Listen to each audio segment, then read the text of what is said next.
Hello friends, मैं पूजा सक्सेना फिर से आपके सामने हाजिर हुई हूँ। मैं आप लोगों को बता दूं कि हमारे चैनल पे हमने क्या किया है, 10th क्लास में 8th चैप्टर को कंप्लीट कर रखा है, 9th चैप्टर को कंप्लीट कर रखा है। उसके अलावा 3rd चैप्टर हमने CBSE बोर्ड की NCERT जो इस समय चल रही है उसके अकॉर्डिंग कंप्लीट कर दिया है। जो हमारी पुरानी NCERT थी जो यूपी बोर्ड में अब भी चल रही है उसके अकॉर्डिंग हमारा चल रहा है अभी भी।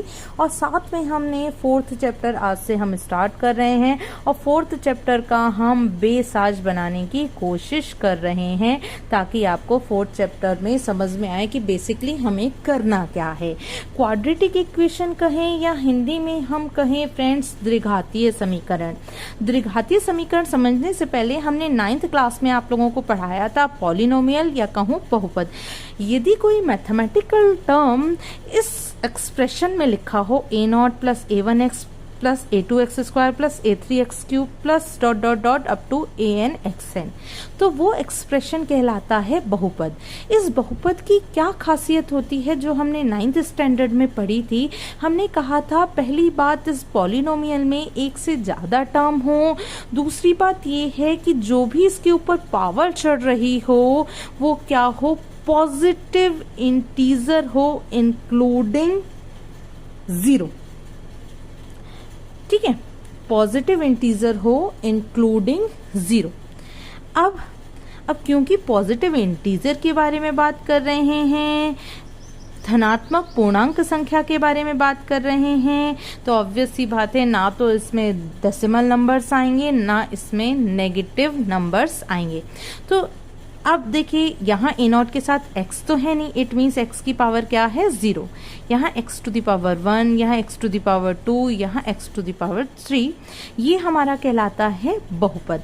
अब यदि मैं बात करूँ खाली x की घात 3 माइनस 3x स्क्वायर प्लस 1 या कहूँ x cube minus 3x square plus 1 की, यदि मैंने इसको खाली रखा है 0 के इक्वल नहीं रखा है तो ये मेरा क्या कहलाएगा, पॉलिनोमियल कहलाएगा या कहूँ बहुपद कहलाएगा। लेकिन यदि मैंने इसे ही 0 के इक्वल रख दिया तो ये मेरा पॉलिनोमियल ना कहला के ये कहलाएगा मेरी इक्वेशन। क्या कहलाएगा, इक्वेशन। अब एक बात और बतानी थी। अब जैसे मेरे पास ये इक्वेशन है, यहाँ 1 के साथ x का कोई टर्म तो है नहीं, तो हम इसे कह सकते हैं 1 into x to the power 0। यहाँ x की पावर 2 है, यहाँ x की पावर 3 है। हमने यहाँ देखा कि हाईएस्ट x की पावर क्या थी, 3 थी। तो मैं कहूँगी कि इस इक्वेशन की डिग्री क्या हो गई, इस इक्वेशन की डिग्री हो गई हमारी 3।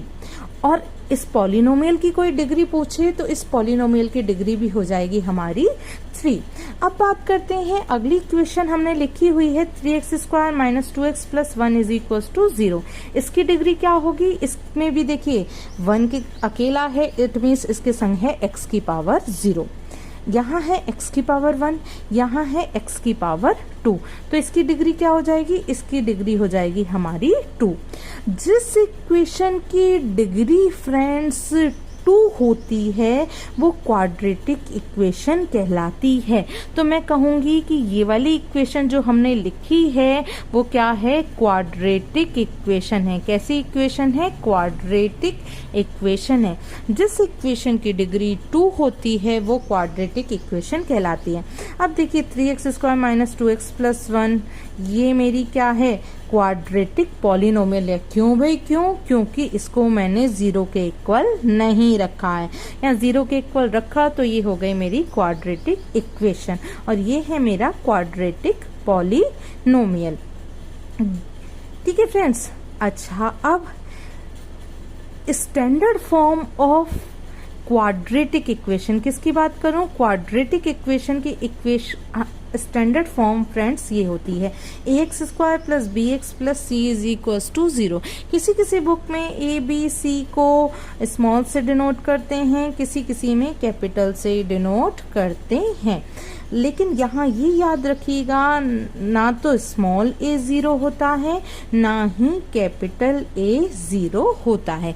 बेसिकली इस पूरे चैप्टर में हम क्वाड्रेटिक इक्वेशन है या नहीं है, यदि है तो उसके फैक्टर कीजिए, कभी किसी मेथड से कभी किसी मेथड से, ये सब समझेंगे।